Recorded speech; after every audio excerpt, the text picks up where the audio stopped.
की पाक अंजील मुकद्दस लूका के मुताबिक उसके 17वें बाब की 5वीं आयत करीमा से हम पढ़ेंगे।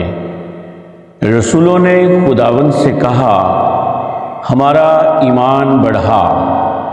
खुदावंद ने कहा कि अगर तुम राई के दाने के बराबर भी ईमान रखते और तुम इस शहतूत से कहते कि जड़ से उखड़कर समुंदर में जा लग, तो तुम्हारी मानता।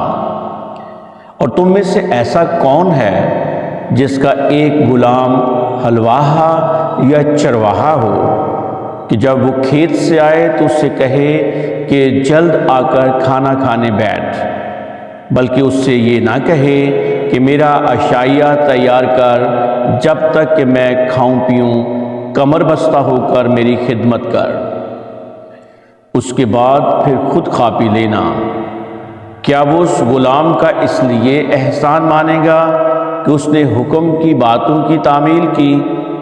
इसी तरह उन सा बातों की तामील के बाद जिनका तुम्हें हुक्म हुआ, तुम भी कहो कि हम निकम्मे गुलाम हैं, जो करना हम पर वाजिब था वही किया। पाक अंजील के वसीले से हम सब के गुनाह मुआफ़ किए जाएं।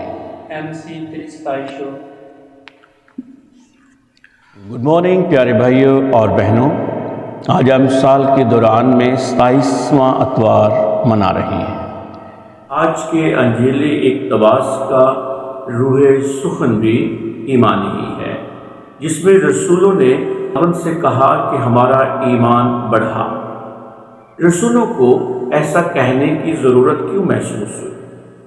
हम देखते हैं कि आज के एक अंजीली इक़्तिबास से चंद पहली आयतें में लिखा है कि एक दिन में 7 दफ़ा मुआफ़ करने का ख्याल रसूलों को नामुमकिन नहीं तो बेहद मुश्किल ज़रूर महसूस हुआ है।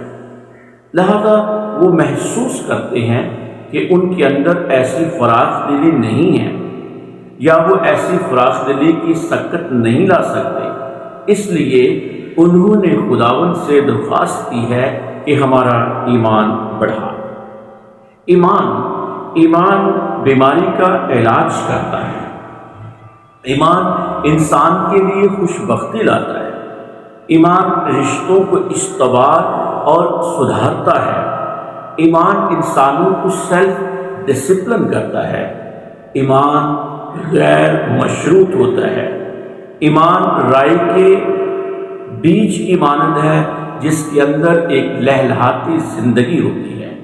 इसीलिए तो खुदावंद ने कहा कि अगर तुम राई के दाने के बराबर भी ईमान रखते और तुम इस शहतूत से कहते कि इस जड़ से उखड़कर समुद्र में जा लग, तो वो तुम्हारी मानता।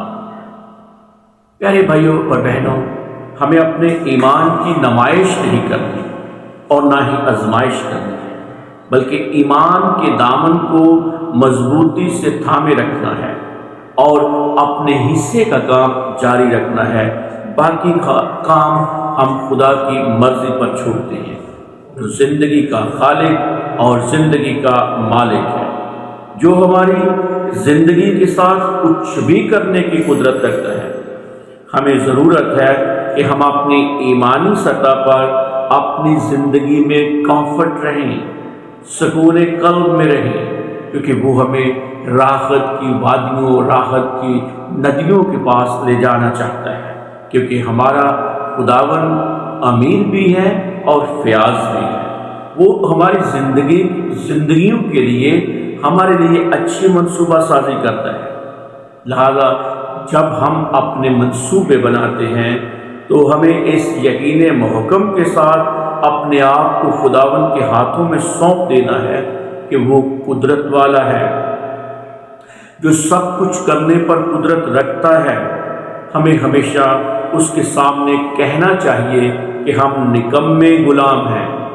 हम तो सिर्फ वो किया है जो करना हम पर वाजिब था, फिर खुदा हमें वहीं से उठाएगा जहां हम गिरे थे।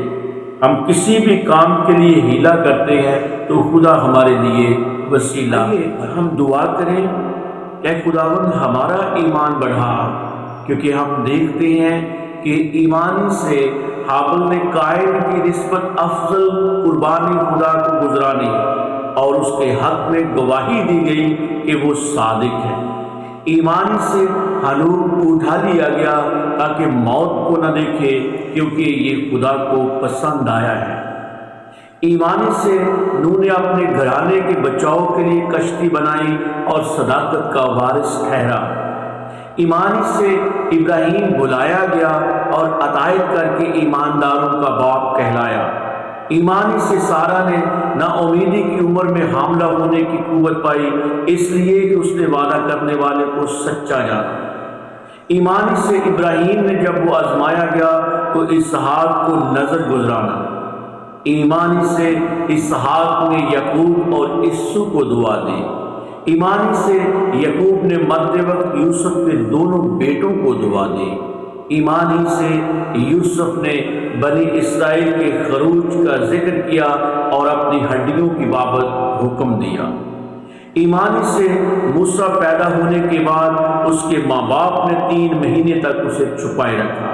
ایمانی سے موسیٰ نے بڑے ہو کر فرعون کی بیٹی کا بیٹا کہلانے سے انکار کیا، اس لیے کہ اس نے گناہ کا چند روزہ نفع اٹھانے کی نسبت خدا کی امت کے ساتھ ذلیل ہونا زیادہ پسند کیا، اور مسیح کے لیے رسوا ہونے کو مصر کے خزانوں کی نسبت بڑی دولت جانا، کیونکہ اس کی نگاہ اجر پانے کو تھی۔ ایمانی سے وہ بحر قلزم سے یوں گزر گئے جیسے خشک زمین پر سے۔ پولس کہتا ہے اب اور کیا کہوں، اتنی فرصت کہاں کہ بائبل کے غازیوں اور شہیدوں کا جو اپنے ایمان میں ترا امتیاز رکھتے ہیں ان کے احوال بیان کروں۔ ایمانی سے انہوں نے سلطنتوں کو مغلوب کیا، ایمانی سے صداقت کے کام کیے، ایمانی سے وعدوں کو حاصل کیا، ایمانی سے شیروں کے منہ بند کیے، ایمانی سے آگ کی تیزی کو بجھایا، ایمانی سے تلواروں کی دھار سے بچ نکلے، ایمانی سے کمزوری سے زوراور ہوئے، ایمانی سے غیر فوجوں کو بھگا دیا۔ ایمانی سے عورتوں نے اپنے مردوں کو پھر زندہ پایا، ایمانی سے بعض ٹھٹھوں میں اڑائے گئے، کوڑے کھانے بلکہ زنجیروں اور قید کی آزمائش میں پڑے۔ ایمان ہی میں انہوں نے سنساری برداشت کی، آرے سے چیرے گئے، آزمائے گئے، تلوار سے مارے گئے، پہاڑوں، غاروں اور زمین کے گڑھوں میں سرکردہ رہے۔ یہ ایمان کی گواہیاں ہمیں اندر سے مضبوط کرتی ہیں، یہ ایمان کی گواہیاں ہمیں بہادر بناتی ہیں تاکہ ہم اپنے ایمان کو بہتر طور پر جانیں، اس پر عمل کریں اور اپنے سچے اور لافانی ایمان کی گواہی دیں۔ اس لیے ضروری ہے کہ ہم بھی اپنے خداوند کی طرف رجوع لائیں اور رسولوں کی معرفت عرض کنا ہوں۔ خداوند ہمارا ایمان بڑھا، آمین۔